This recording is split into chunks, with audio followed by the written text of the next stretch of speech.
Okay, welcome everyone. Good morning. My name is Christiaan Brink. As Johan said, I work for BirdLife South Africa as their raptor and large terrestrial bird project manager.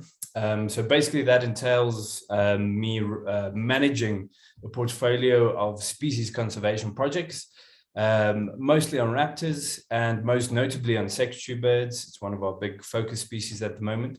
But today I'm going to be telling you about my PhD, which I concluded last year, and that investigated the role of supplementary feeding in vulture conservation. And I did this PhD through the Fitzpatrick Institute of African Ornithology under my supervisors, Arjun Amar, Andrea Santangeli, and Robert Thompson. But let's get back to basics. What is a vulture? Well, if you Wikipedia it, you'll get an explanation such as a vulture is a bird of prey that scavenges on dead animals. But of course, some of our other raptors do that as well, things like eagles and kites. So more specifically, vultures refer to those birds of prey that are obligate scavengers, meaning scavenging is their way of life. Without it, they'll die. They don't actively hunt, and they are solely dependent on scavenging on carcasses. Now, this group includes roughly 23 species, but it can be divided into two groups, the so-called New World vultures, because they occur in the Americas, and Old World vultures, because they occur in Africa, Europe, and Asia. And these two species are actually unrelated. They are what's called follow the path of convergent evolution. They're not closely related to each other. And the New World vultures, there's roughly 7 species, and that includes things like condors and turkey vultures, which you can see in the bottom left there. And there's several species of them that actually use smell to locate carcasses as well, and that's quite interesting. But our vultures, and what we're going to be talking about mostly today, the Old World vultures, they mostly use their excellent eyesight, which they are world renowned for, as I'm sure most of you know. And there's roughly 16 species of them.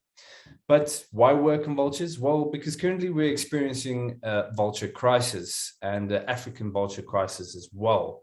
But across the world, basically 11 out of 16 of our Old World vultures are at risk of extinction and within our lifetimes. So this very colorful poster by BirdLife International pretty much shows all the endangered and critically endangered species and the various places that they occur. But as you can see, that is a lot of species that are on the brink of extinction, and something seriously needs to be done. This review by McClure et al. Pretty much compares Old World vultures or all raptor groups to each other with regards to their threatened status and their population trajectories.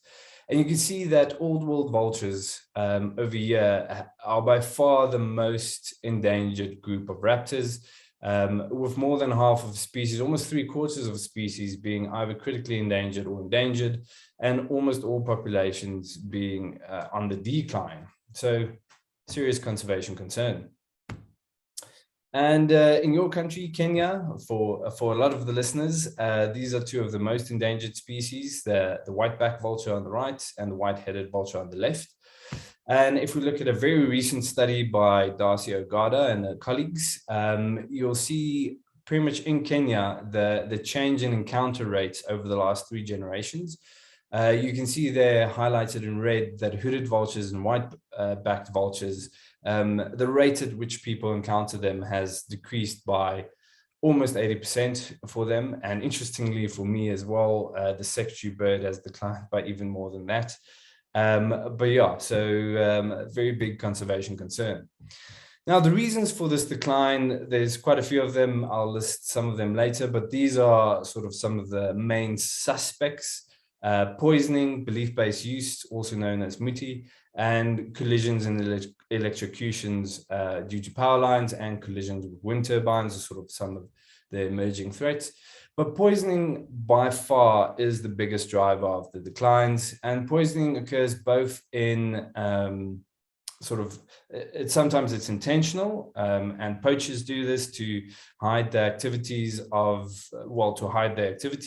because vultures, of course, give away the location of their activities, but also some poisoning is happening for multi-harvest or belief-based use harvest. And then a lot of poisoning is also happening unintentionally. So livestock owners putting out poisoned carcasses to control predators. And of course, vultures then access those carcasses or the carcasses of the predators as well. As you can see on the bottom left there, a single poisoning event can have a catastrophic effect. I think the most vultures documented having died from a singular poisoning event is over 500. And then in the bottom left, you can just see the Endangered Wildlife Trust responding to one such tragic event. And given the vultures are long-lived and they breed quite slowly, they only produce one young per year, that is a huge knock for their populations, and it takes a long while for it to recover from a knock such as that. And there at the far right, you can just see me holding a vulture, which I found under a small power line in a rural area. So why are vultures important? Well, they're important because they fulfill a very important ecological role, and they actually provide us with an ecosystem service. So let's first look what happens in the absence of vultures. Well, if vultures aren't around, carcasses generally take days, sometimes months, depending on the conditions, to decompose. And during that time, they're pretty much a breeding ground for a lot of pathogens and disease-causing organisms. And during that time, they just get the chance to proliferate. And of course, if vultures aren't there, other scavengers take that role, usually mammalian scavengers, things like jackal, and they're much less efficient at finding carcasses, allowing more time for those diseases to sort of breed. And also when you have mammalian scavengers or you don't have vultures, there's more mammalian scavengers. Those scavengers are interacting more with each other.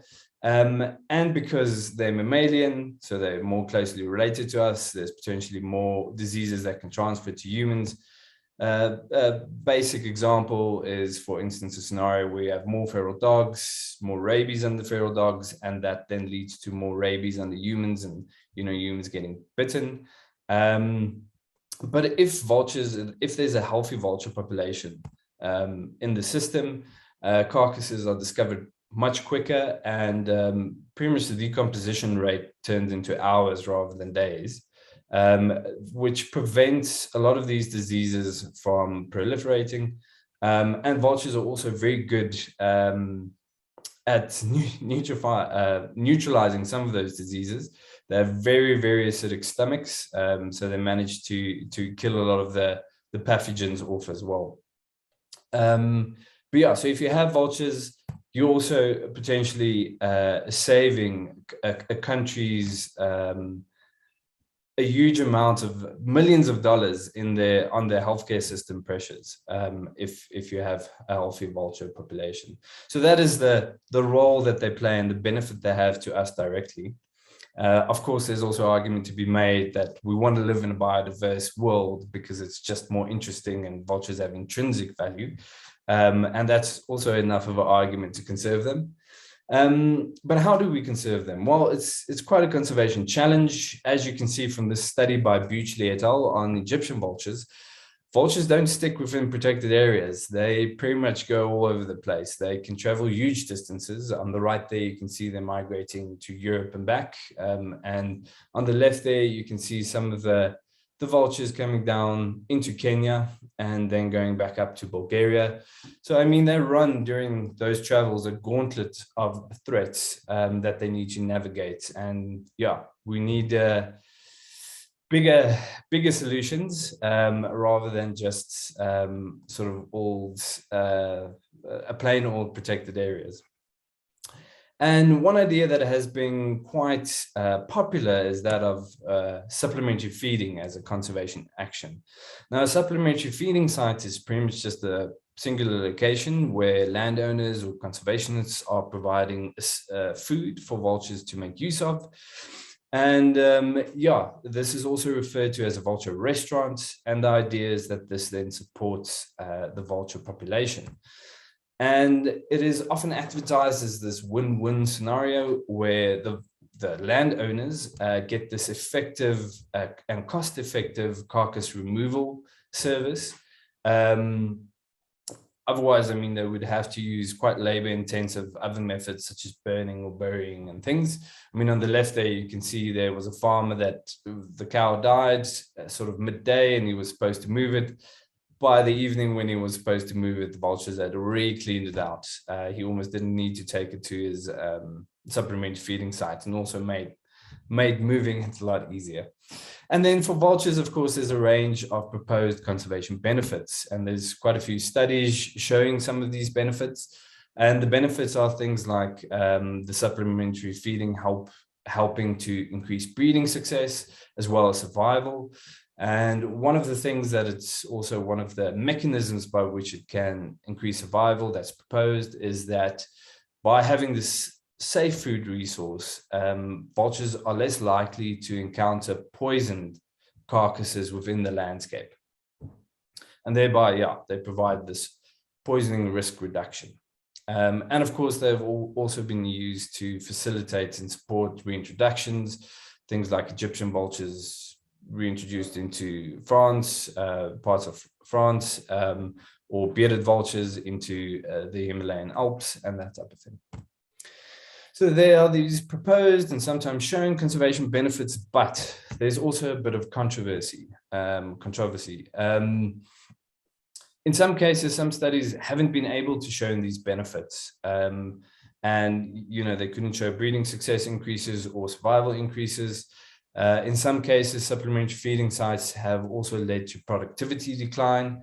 The example there is specifically bearded vultures, in which high provisioning rate supplementary feeding sites were attracting a lot of immature birds into the breeding territories of breeding adults, and thereby disrupting sort of their breeding cycle and reducing productivity.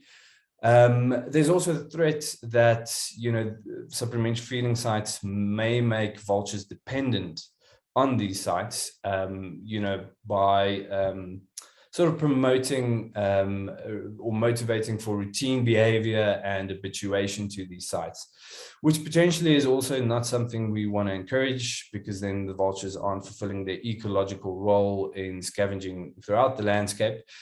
But there's a bit of a catch-22 there as well. If they're dependent on the safe resource, food resource, they're much less likely to encounter those poisoned carcasses. So there's a bit of a trade-off and things to consider there. There's also some evidence that supplementary feeding sites can affect the structure and functioning of feeding guilds. Of course, there's a pecking order at a carcass, and if you have these constant food resources, then sometimes the bigger, more dominant vultures can monopolize that food resource, often to the detriment of the more threatened smaller species. So that can be an issue, and there's potential ways in which to mitigate that in terms of how you feed and feeding techniques.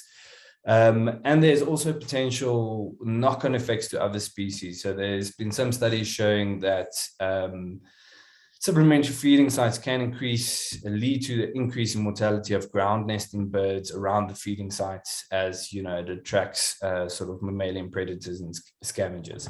So there's a lot to consider, and it's not as easy as just a black and white, this is beneficial, this is not. Yeah, that's where my research comes in. Where I started looking at, you know, the role of these supplementary feeding sites in vulture conservation in South Africa specifically.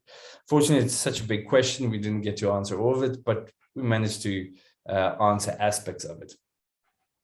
So to start off with, of course, we need fundamental basic information about these feeding sites to start assessing their effect. We need to know how many there are, how much are being fed, and where they are. Some of this, you know, a broad database has been used in the past for some research, but had been unverified for many years. People didn't know how much is being fed. And of course, you know, a supplementary feeding site feeding one carcass a year is going to have a completely different effect than one that is feeding tons in a month. So basically what I did is I collated data from sort of the prominent organizations within South Africa that are involved in vulture conservation. And I collated all their information on supplementary feeding sites. And then I went and played telemarketer and pretty much phoned up all the managers of these sites, asking them a bunch of questions. And in the end, I managed to contact most, and most people participated. And I managed to verify that there's 143 active sites in South Africa. Since then, that number has grown. Since this research, we did some additional things, and number is now over 200. But at the time, it was 143 sites. Now, the survey also allowed us to sort of examine the popularity of these sites and how it increased. So you can see here during the late 70s and throughout the 80s and 90s, there was a big increase in the amount of supplementary feeding sites, largely due to a lot of conservation organizations promoting their use and promoting landowners to start these sites. In recent years, it's plateaued somewhat. But yeah, so there was a huge increase in their popularity and use. But now let's see what's actually being fed and how much. Well, a surprising amount of food, 3,300 tons of food is being fed per year. And this is likely an underestimate. As I said, there's additional sites that we've come to know about. But I put this in context of what that might mean for vultures. So I looked at the daily food requirements of each species and then the estimated population size for each species in our region. And I found that this pretty much equates to 83% of the food requirements for vultures in basically South Africa, Lesotho, and Eswatini.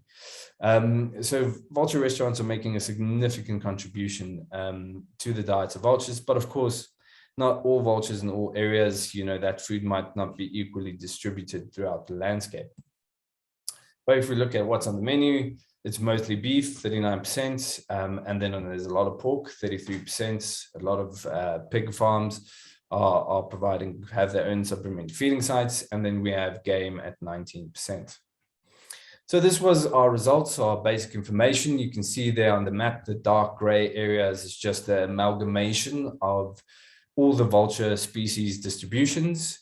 And then the blue dots are all our active supplementary feeding sites with the size of the dots just indicating their provisioning rates. And the yellow square is the ones that have closed.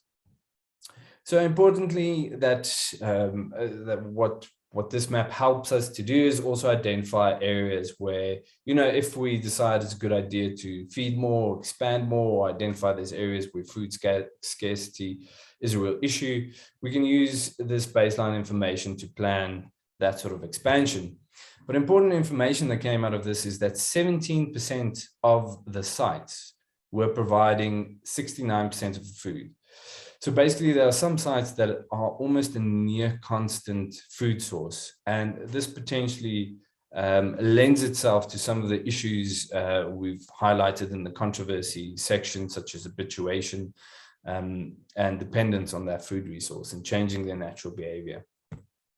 So to investigate this just sort of superficially, we just did a correlation test between the number of vultures that people see at their sites and how much food they provide. And basically what we found was a significant correlation that the more food you put out, the more vultures are at the site. Of course, this is not indicative of a causative relationship, but it does lend itself to further investigation.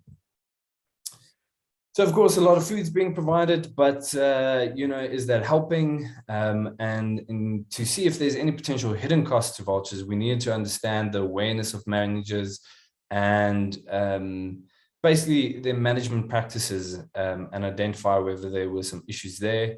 And of course, if that's something you want to change or influence, we first sort of need to know the contexts in which people run these sites. So who's providing the food and why they're providing it? Well, the majority of people, as you might expect, are engaged in livestock farming. There's also a bit of tourism and things happening. And then, of course, also some hunting operations. And 57%, most of them said that they do it to support vultures for vulture conservation. And about 31% mentioned that a big motivation was the cleaning service provided by the vultures.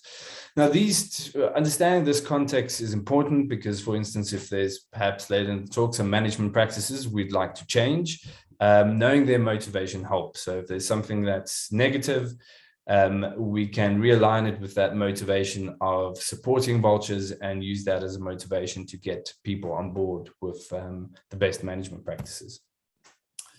So we also asked these managers to name as many threats to vultures as they know about. And there's the full list on the left there, 11 threats. And at the bottom on the x-axis, it indicates the percentage of managers that were mentioned the particular threat. And on average, managers could only list 3 out of the 11 threats, which means the awareness of vulture threats and conservation issues is not that high. And also you can see those threats are color-coded as to their acuteness or severity or importance for vultures, with the red ones, unintentional poisoning and intentional poisoning, being the major drivers of current vulture declines. That's why they're in red. But less than 50% of the managers actually thought to mention them. And much more widely known or perceived threats were the power lines and then belief-based use, which just clearly shows that we need to increase the awareness of managers. I mean, additionally, we asked them, like, what carcasses do you feed to vultures, and what criteria do you use to decide which carcasses you feed? And 30% said they just provide all carcasses, so they had no sort of consideration for food safety. But 70% said, well, they do. There's some things they consider to be bad for vultures and that shouldn't be fed. And this is good because 2 big issues with food safety, one being lead. So if an animal is shot with lead ammunition, often that lead ammunition will fragment in the carcass, and you'll have these splinters of lead, and you actually have the leaded bullets as well, or point. And lead is toxic to all vertebrates, and if ingested by vultures or humans, that can lead to neurological damage, as well as lead poisoning, and of course to mortality. So we don't want to be feeding vultures lead, of course. And then also veterinary drugs. So the Asian vulture population pretty much declined by 99%, like it crashed. And that was due to a single non-steroidal anti-inflammatory drug called diclofenac. So for those who use Voltaren on their own muscles, Voltaren also has diclofenac as an active ingredient. But basically, people were treating livestock with this, and vultures were then feeding on the dead livestock. And this veterinary drug would still be in the carcass, and that led to kidney failure in vultures, and a lot of vultures died. Well, almost all their vultures died. So subsequently, diclofenac has been banned. Unfortunately, there's some signs that it's still around. And currently, the only anti-inflammatory that I know about that has been identified as safe for vultures is meloxicam. So the point is there's huge considerations when it comes to veterinary drugs and what you're feeding the vultures. So I mean, to further sort of narrow down as to the beliefs of these managers, we directly asked them whether they thought lead or veterinary drugs can have any harmful effects on vultures. And 68% said they didn't know, or they disagreed that it can have any harmful effects for lead. And 28% for veterinary drugs. So that means there's a lot of managers of these supplementary feeding sites that's potentially putting out dangerous or carcasses contaminated with lead, carcasses contaminated with dangerous veterinary drugs, which of course is a huge issue and can undermine the purpose of the supplementary feeding sites. So something we definitely need to address. So then, after realizing that there are these potential costs to vultures, we want to see if we can't identify any potential benefits or provide some evidence for some of the benefits. And we had access to some breeding success data from various organizations across South Africa for Cape vultures. And you can see there the blue dots indicating the colonies, vulture colonies, for which we had breeding success data. Some of those breeding success data span for periods of up to 20 years. And the yellow dots all are supplementary feeding sites. So we basically applied a buffer of 100 kilometers and 200 kilometers around these colonies, and just ran two separate analyses, two separate models, to see if we can't find any signal or effect for either the proximity to supplementary feeding sites or the provisioning rates of how much is provisioned within those at supplementary feeding sites within those buffers. And we also needed to account for things that in the model, which we thought could potentially have influenced breeding success. So we ran some generalized linear mixed effects models with breeding success as the response variable. And our important predictor variables was, of course, the proximity to supplementary feeding sites and the provisioning rate to supplementary feeding sites. The proximity was an index of proximity, but I won't bore you with formula. And then we also accounted for the amount of potentially lead contaminated food provided in the area. So that was pretty much game meat provided by managers who didn't believe that lead was an issue, and poisoning prevalence, which I'll tell you a little bit about a little bit later. But basically the results of a modeled, we had weak positive effect on breeding success with provisioning rate, but it wasn't significant. And yeah, in the end, we couldn't provide any evidence, or we didn't find any evidence that breeding success was being influenced by the supplementary feeding sites. That said, we could use more and better data to investigate this.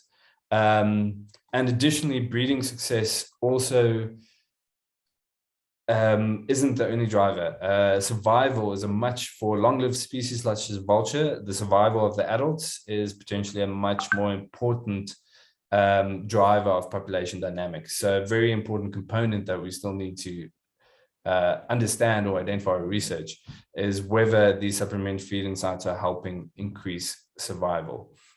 So, I mean, a lot of the effect of the supplementary feeding sites will also depend on whether there is food scarcity and a food shortage. If there is enough food in the environment, you'll potentially see less of an effect. So that's also important data that we couldn't account for. Important variable we couldn't account for because we didn't have data of sort of the natural prevalence of food. But yeah, in conclusion, from my PhD, we identified that supplementary feeding sites are making this gigantic contribution to the diets of vultures, and therefore there's a real need to understand them and their influences. And we identified that there's quite low awareness under managers, and that there's a food safety concern there because people aren't necessarily providing safe food. And we identified the need to do further research and actually verify the net benefit from these sites. There's definitely potential costs to these sites, not just regarding food safety, but vulture behavior and things as well. But there's also a lot of potential benefits. And we now need to understand the conservation intervention more thoroughly, that we can start unpicking the nuances and identifying the correct management techniques. And a lot of that's already happening in Europe, but it's not as simple as just throwing food out there for vultures to use. So in Europe, there's been a lot of additional debate and things about, should you have supplementary feeding sites with high provisioning rates, which are likely influencing vulture behavior more, or should you sort of try and get a more natural system where, you know, there's the food is sort of this ethereal resource that pops up randomly in the landscape, and things around, like if you have a mix of species, people will now cut off smaller pieces of meat and distribute it around the carcasses so that those smaller vulture species can also access food. So there's all sort of these discussions going along, and they're important, and we have to realize that it's not as plain and simple as feed vultures, and that's going to be a good thing. So in conservation, we always want to assess the impacts. It's a crisis discipline, conservation biology. So we need to act because we don't have time, but continuously while we do that, we need to do the science to determine whether we're doing the right thing. And if new evidence comes along, we need to adapt and potentially change our interventions. But then quickly to just go through how we accounted for poisoning, which was another chapter. And the reason we wanted to account for it is because, of course, if adults die, the nest will fail, that will affect breeding success, and poisoning is one of the major drivers of mortality and decline and the population decline. So to do this, we used something called the unmatched count technique, which is a survey technique used in social sciences. It's also called the list experiment, but it's used to get a more accurate answer as to the prevalence of sensitive behaviors. So if you go in a room and you want to know how many people are doing drugs or shoplift, those are sensitive behaviors because they're illegal. So people aren't necessarily going to give you an honest answer. So this technique provides the respondent anonymity so that they don't directly admit to doing those behaviors, and therefore it removes some of that bias.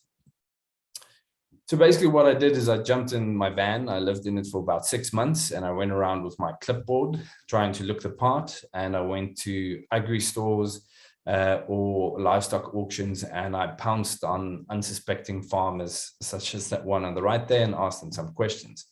But now the unmatched count technique or list experiments works as follows. Basically, you divide people into control or treatment, and you give them a list of behaviors. You can see there's 4 behaviors in the control group that correspond to livestock management, and they basically provide you with just a number.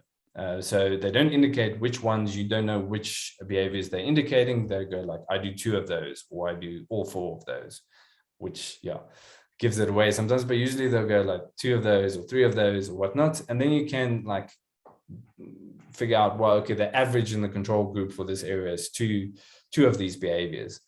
But then some people you'll be providing with the treatment list, and the treatment list contains the sensitive behavior as well as those other 4 behaviors. So in this instance, it will contain poisoning.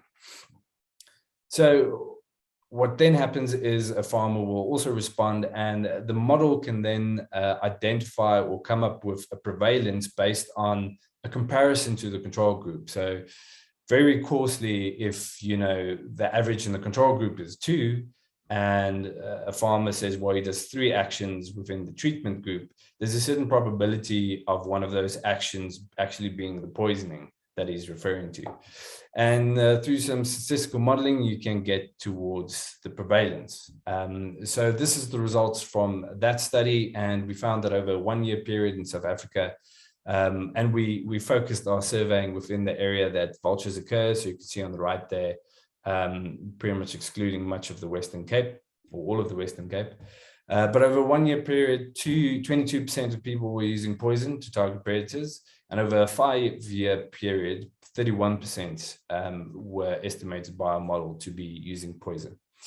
And the strongest predictor of poison use was whether people assumed the behavior to be common under their peers. So there's sort of a social acceptability aspect that is motivating or driving that behavior, or at least being used as a justification.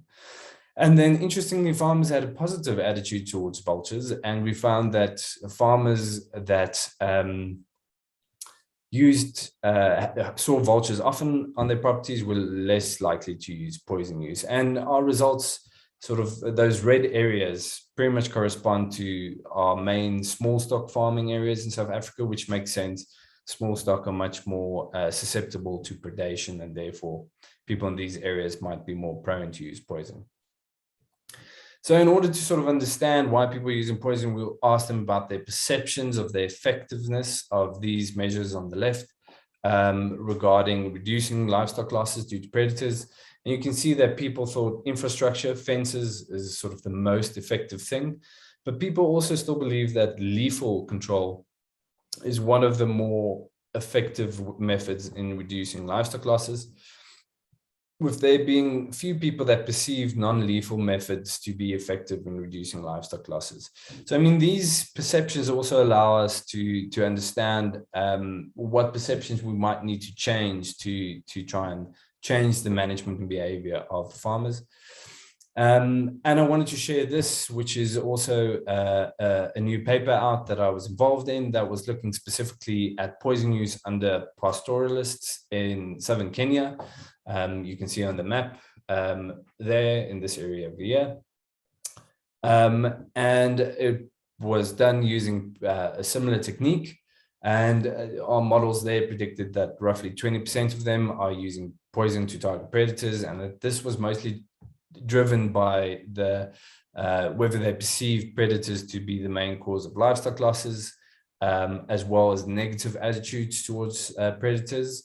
And it was also influenced by their awareness of the Kenyan Wildlife Act, basically whether that behavior was illegal or not.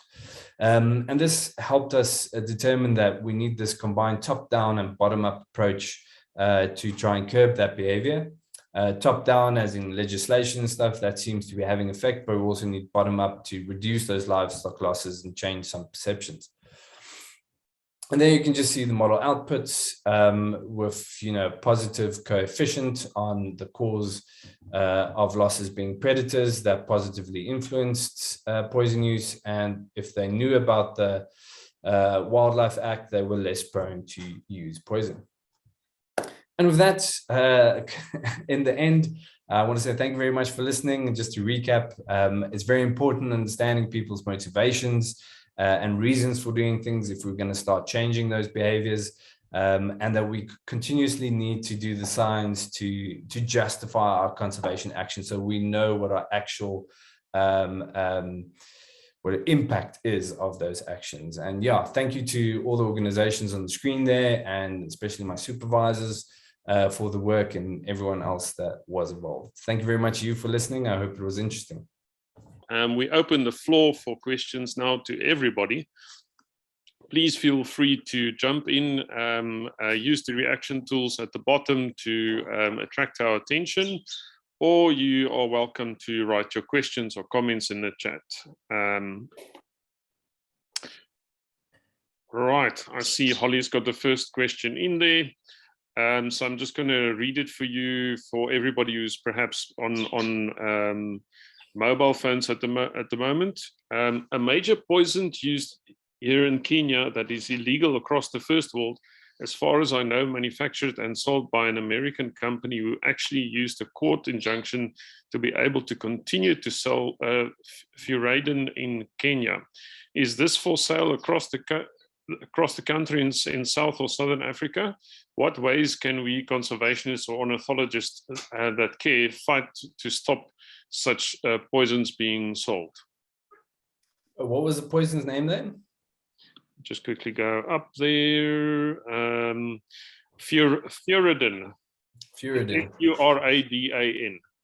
Yeah, I'm not 100% sure how available it is down here, but I mean, there's a huge issue across Africa and South Africa as well with poisons, even if they are illegal, still being accessed sometimes. I know there's some farmers in some areas even indicating that they're still using DDT and things like that, which of course has been illegal for quite a long time as well. So I guess there's a bit of a black market in these poisons as well. And I think a lot of the things that get outlawed in Europe sometimes get pushed off to Africa. In terms of trying to solve that it's a huge issue. But yeah, I mean, the focus, I guess, should be to engage with government to actually get the enforcement behind those regulations and have persecutions, especially of the larger organizations making use of them. Unfortunately, especially with our environmental issues, enforcement is always quite a uphill battle. But I think that's the battle we need to fight, is to get government to take it seriously and enforce these regulations and things. Yeah, it's interesting when you showed the correlation with the law in Kenya that prohibits certain actions there. It would be interesting to know if there is at least the perception that there will be an enforcement of that law, because in South Africa, we have excellent environmental laws, but the enforcement thereof is problematic. No, And definitely. therefore, you don't know if people are taking it seriously at all. Yeah, and I mean, if you just look at the last year, the amount of spills we've had in, the KwaZulu-Natal area, and, there's the Rossicom project that's monitoring pesticides and other chemicals in our rivers, especially the Orange River system. And so many of those systems have, these poisons and things. And, it's ending up in our wetlands and things. And a lot of our water quality is being affected in the ecosystems at that. So, yeah, we really need a lot of accountability as to the use of poisons and what ends up in our environments. And it seems from your presentation that most of the poisoning of vultures are actually secondary poisoning. It's not aimed at the vulture itself. It's aimed at another animal, and the vulture, unfortunately, also bears the brunt of it. Yeah, so it depends on the area sometimes, but a lot of it is, I would say, majority is the unintentional poisoning. I mean, everywhere where people have livestock, it happens on occasion that people put out poison to target, something that's caught a cow or whatnot. And especially sort of in your commercial scale, I mean, that also comprises a lot of South African commercial agriculture.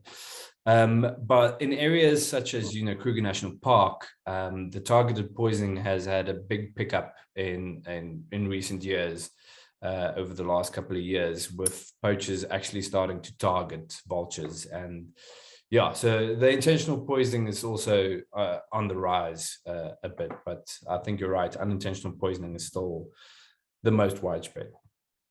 So just to check on that, if you say intentional poisoning of vultures there, is that with the purpose of the vultures being prevented from pointing out where they are, or is that with the intention of still selling the vulture carcass?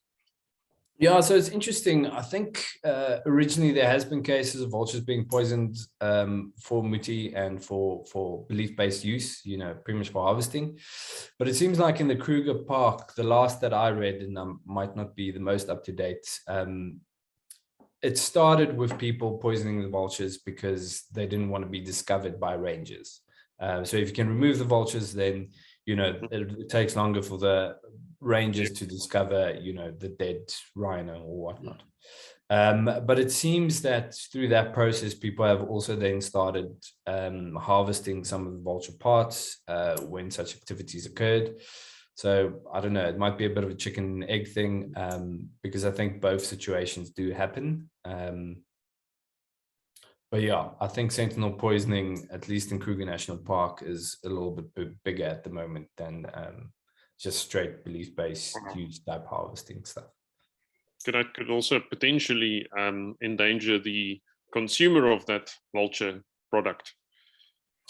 Yeah, I mean, potentially there's some big threats there. I'm pretty sure that in the sort of belief-based use arena, there are people that get sick or die every now and again from the sort of pesticide thing. I know there's people that even, they that's the way they harvest guinea fowl. They put out poison, and then the poison is contained in the crop, and they just pretty much, don't eat that part, or don't cut out that part and then use the rest of the animal. But of course, yeah, it's not a safe practice at all. No, would not recommend that. Another question from Holly: what role do documentary films play in changing conservation ethos towards vultures, especially in regards to poisoning? Have any studies been done, films made in indigenous languages, on this? Yeah, I don't know of any studies that have shown the benefit or the effect, or quantified that effect. But I think it's usually hugely beneficial, sort of that education awareness type work. I think, especially with a lot of animals, and especially in a lot of rural areas, people don't often get that sort of in-depth insight of the animal that we get when we get to watch a documentary and see sort of their lives play out in up close and personal views of the animal. It's often a bit more at a distance, or things like that. So that personalized experience, I think, is hugely beneficial. And of course, vultures have bad PR. There's a lot of beliefs around them and a lot of associations, some that are quite traditional. And yeah, we need to change people's perceptions about them and get people. I mean, people often refer to vultures as ugly or dirty, but like, I mean, they're very picturesque. Like, if you see some of the National Geographic photos, they're amazing animals and they're actually beautiful. Things like a bearded vulture is one of the prettiest birds out there, in my opinion. So yeah, all of those is going to help sort of change people's perceptions around them. And yeah, I think it's hugely important and beneficial, but I also think those documentaries always need to be science-based as well. Yeah. And yeah, be factual. Thanks, Christiaan. Comment from Ollie. I know in Vic Falls they have an ambassador vulture called the Judge. They take him around on school visits and they say that he has really changed perceptions on children to vultures. Yeah, like I said, I think that can be hugely beneficial. I know South Africa, there was the vulture study group took around as well that had like a broken wing. And I think like there's so many stories sometimes around these things, and some of it might sound silly or not. You know, there's locally also a lot of beliefs around owls, and you see the same thing. People are deathly afraid of owls. And if they have a close encounter with an owl and survive it, you know, it starts testing some of the beliefs and changing opinions. And like you see an animal up close and it's not attacking you or whatnot, because people also see vultures around a carcass and it's quite a noisy and aggressive situation, and that might scare them as well. But if you just see a vulture sitting around and like have that experience with the animal, it quickly breaks down from some of the preconceptions about the animal and actually gets you to appreciate it, because they're impressive. They're usually impressive animals. Definitely. Christiaan, the vulture, the supplementary feeding sites, are they mostly situated on conservation land or on farmers' land, privately owned land? Yeah, most of them are actually privately owned land. So there's a huge sort of varied of things. There are some that are, you know, conservation areas that is providing food, such as there's the famously first one in the Drakensberg that was supposedly the first one in 1966. And just sort of as a side, there's no drive to sort of formalize the definition between like people. A supplementary feeding site or vulture restaurant is to refer to a restaurant that's specifically there for conservation. In my study, we just looked at everyone providing food for vultures, but some people will be providing food for vultures just to make use of that cleaning service, and their motivation isn't necessarily to support or conserve them, it's getting rid of the meat. So there's starting to be a bit of a formalization in terms of terminology. Because yeah, a lot of people are making use of them, mostly private landowners overall, and we have huge pig farms, for instance, that make use of vultures as well. You know, some having 200 vultures there every day, and they're providing tons of meat, and it's an effective way for them to get rid of that meat. That's interesting. So there's a question from Mickey. Thank you for the interesting talk. I saw from one of the graphs, oops, there goes my question.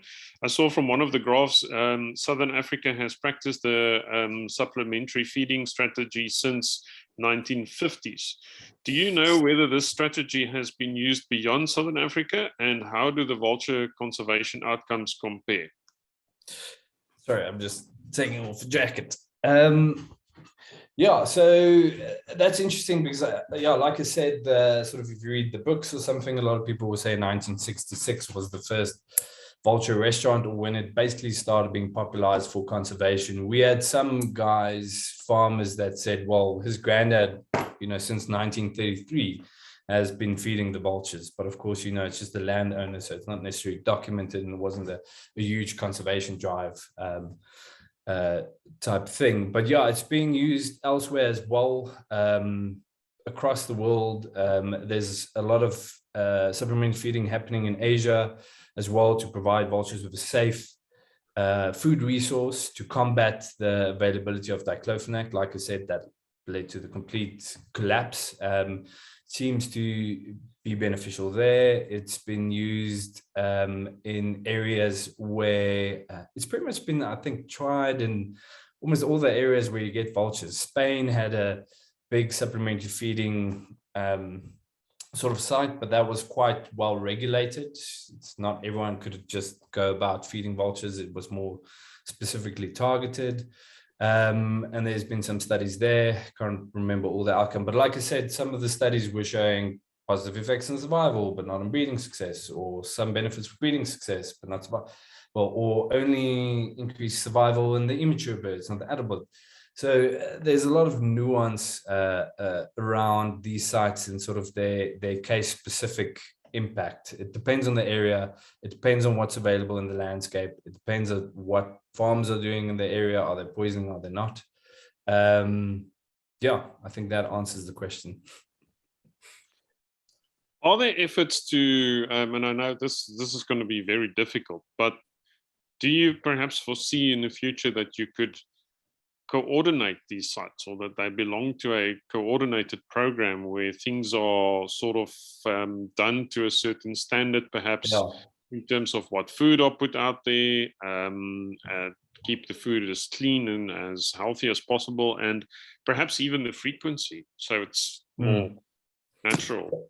So, I mean, that would be the ideal situation where you have sort of an overseeing body that can audit these sites sometimes and make sure that everyone's aware of what they can and can't do. And then you can start coordinating as well. Okay, well, you know, today the supplementary feeding site's on this farm and people drop their carcasses there for the week. Next week, it's another farm. So you can get this ephemeral change in where the resources are available. It's going to be difficult to establish here. I know overseas there has been similar sort of systems. Specifically, I think some part of the reintroductions of bearded vultures in the Alps and some of the projects I discussed in Spain. But yeah, it's going to be difficult to do that. Yeah, I think we should try and we should move towards that. But we still need to figure out what the population needs and what the specific colonies need. And exactly how those feeding sites are affecting behavior. Like I said, there's a bit of this catch-22. If you provide a lot of meat and you're almost trying to get the vultures habituated to that food resource, it means they're coming directly there and they're not scavenging in the rest of the landscape where there might be poison carcasses. But then you are sort of changing the ecological role and they're not providing that ecosystem service to the rest of the landscape. If there's a poisoning prey availability, maybe that's what you have to do. But then again, you don't want to be attracting vultures that aren't for the area into the area where there's also a lot of poisoning. So there's a lot to figure out. But if we want to keep a natural system and pretty much just support vultures, the best strategy would be in the absence of poisoning, exactly that, you know, have this coordinated effort to make sure that the food resource isn't predictable, but there is food out there for them to use. Great. Simon Tomset, welcome. It's great to have you with us. What would you say to the hesitancy in putting in an SFS based on these new concerns, recognizing the fact that these sites are overseen and proposed by vulture biologists? Those new concerns now inhibit a way forward. We have had, sorry, there we go. It's just been jumping up and down on my side. These new concerns now inhibit the way forward. We have had VR for awareness creation, vital in a country where there are very few opportunities are available to create awareness. I'm just trying to place that one out. I think it's in terms of, you know, the concerns inhibiting a way forward. I think that's sort of the point I was trying to make with regards to the crisis discipline that is conservation biology. So we know that supplementary feeding sites can in many cases have benefits.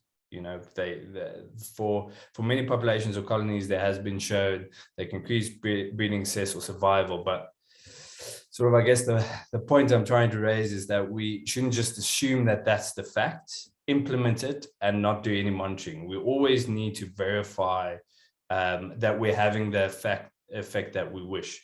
So we need to be monitoring the populations so that we can introduce the supplementary feeding sites and then determine what that effect is. If we then discover, well, it's not having effect, we know that's not the most efficient, conservation action to start, but it might be. So, I mean, we have to test it, basically. So it's not to say we shouldn't go that way at all. It's to say we should test the effect we are having. Simon, you're welcome to comment or chat with Christiaan. You're unmuted. Thank you. I was trying to keep off because I'm not feeling very well, but to put it in short, we in Kenya don't really have much opportunity to create awareness of any kind. We have a very inhibitory system whereby civilian use civilians involved in conservation have to go through a number of hoops, which is fine. That's what we totally respect that, and we support that. Our issue is that possible negative effects of a vulture restaurant can actually completely close down all vulture restaurants or all possibility in creating awareness. We are oversensitive to any possibility of there being any negative. We don't even have an ability to test whether or not they're okay because we are not, able to put them in the first place. I think we dropped off. No, we Are we still on? can Oh, no, hear we're you, still on. Tony. Okay. You're welcome. You can Okay. go ahead, Simon. Yeah. Well, I just said it.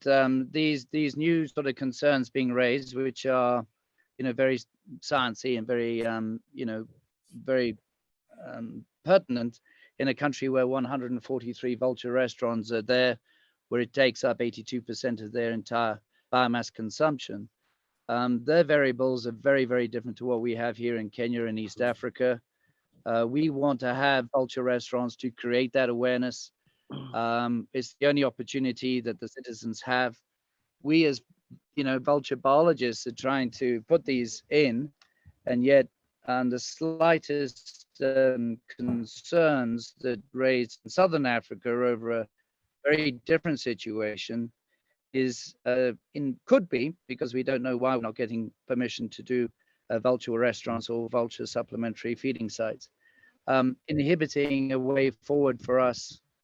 So what I'm just asking is, it seems a very South African centric view, but that to somehow work understanding the fact that the rest of Africa is very different, and much of the justifications we have primarily are trying to create that awareness in the first place. We will not. I'm staggered actually that you've got questionnaires going around amongst the managers of these supplementary food sites that they're unaware of all these issues. Quite clearly, we would not put a single, provision site without the owners being fully aware of all the issues, which is the case. But we're finding it very difficult to move forward thanks to these new concerns raised in Southern Africa. Yeah, thanks, Simon. I have to say it's discouraging, that there's politics involved around it, and that some of the science is sort of cherry picked to shoot down ideas entirely. Of course, you have to act on your best available knowledge, and if you know your vulture populations are declining, there's poisoning happening in the area, and there's maybe food scarcity,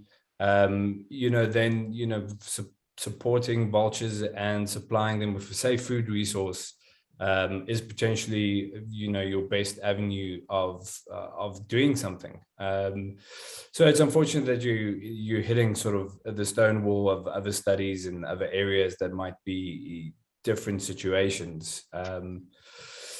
Yeah, I don't really, of course, have a solution for you there. Of course, across the world, the research is continuing. There's been similar things in Europe. Like I said, there's both positive and negatives.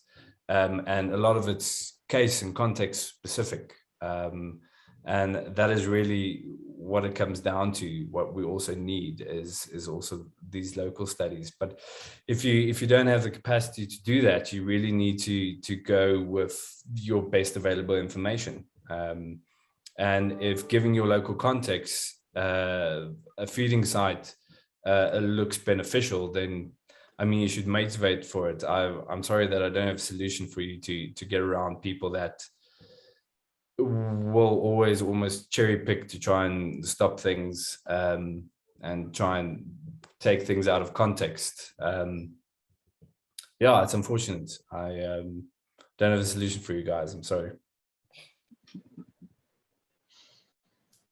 Thank you, Simon, and thank you for the work that you're doing. Amazing work that you're doing and working tirelessly for conservation of birds of prey in Kenya.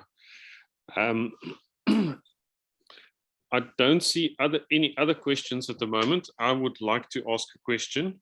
Christiaan, in terms of the situation, if you look at the South African map, the Western Cape looks there's lack of data, lack of everything there. What would you like that map to look like of the Western Cape? What should the population be? And yeah, I'm thinking back of a year or two ago, a birder spotted a vulture on a telephone pole just outside Hermanus, and it was caused great astonishment. What should be the area of where should you see vultures in the Western Cape?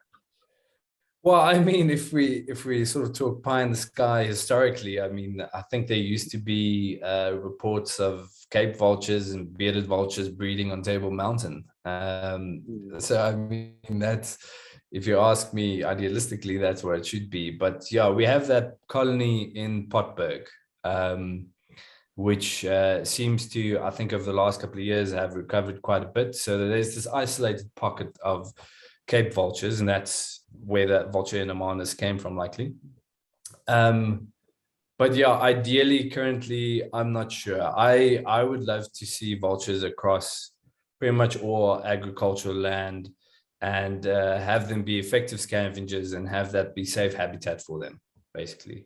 And I think just sort of to add a bit more to what Simon said, we should always remember, people always think of science as this, we find one study and it says one thing and then that's our conclusion. But science is done by consensus, basically. So you build, and there's study upon study upon study, sometimes contradictory, and that builds to a body of literature that then gives us a consensus to what the answer is. We should never try and do science by cherry picking specific studies. Each study is only evaluated within the context of its own data and its own analysis. And then future studies might have new data, new analysis, find new results. And the science is sort of a process by which we build on previous studies to get closer and closer to what is objectively true. Yeah, so don't let people cherry pick specific studies. Look at the whole body of literature and what's been found. Yeah. Okay. In terms of vulture conservation in this area, any plans to expand in terms of feeding sites? Currently, I'm not that involved with the vulture side of things. I mean, I think there are feeding sites popping up here and there, and it's a management tool that has been employed in various areas, in some areas very successfully. In terms of the Western Cape, if you're talking about the Hermanus where you're from, no, I wouldn't expect it sounds like perhaps an Overberg. It sounds possible. Well, there currently no, yeah, I guess. I mean, there's been some reintroductions of bearded vulture suggested in the Eastern Cape. That might go ahead at some point. And some of the areas were thinking they're heading towards the Overberg as well. But if we talk about the potbird colony, they've done really well in chatting to the local farmers, getting them to not take their carcasses away. The vultures are cleaning up after them, and the farmers are very cognizant of the vultures in the area. And also, yeah, they're avoiding poisons, of course, at all costs. So it seems that sort of that potbird colony is functioning very well at the moment, and there's a good sort of rapport with the farmers and their management practices. Okay, that's good news. There's a comment in the chat from Lynn Richardson. Hello, Simon. I'm developing and there goes my chat again. I am developing an education platform with a generic conservation bent. It will be great to speak with you about your needs with the hope of sharing the model that we at HWS are developing. Wonderful. Thank you, Lynn. We can link you up if Simon doesn't mind. We can pass on his details to you. It's now 11:10, so we've had Christiaan for an hour. If there are no further questions, and as I say, if there's another comment, please DM your contact details to Joni Overbos. Okay, we'll do that. Christiaan, thank you very much. We really appreciate your time. It was very, very interesting presentation, and yeah, good luck with your work. Thank you very much. Thanks, John. Thanks for the opportunity. And thank you. If people want to learn more, are there a specific site that perhaps a website that they can visit? Would they be able to get more information on the BirdLife website? So more information about our BirdLife Vulture project they can get on the website. I'm not specifically involved there. Our project manager, Lynn van der Heever, is doing some great work there. But yeah, please check out our website, BirdLife South Africa. Yeah, in terms of my work, it's best to try and find the published papers or the PhD thesis on the UCT website. Thank you very much. Thank you, everybody. It's lovely. It was lovely to have you with us. Great conversation this morning. We hope to see you again soon in another session of Share Screen Africa.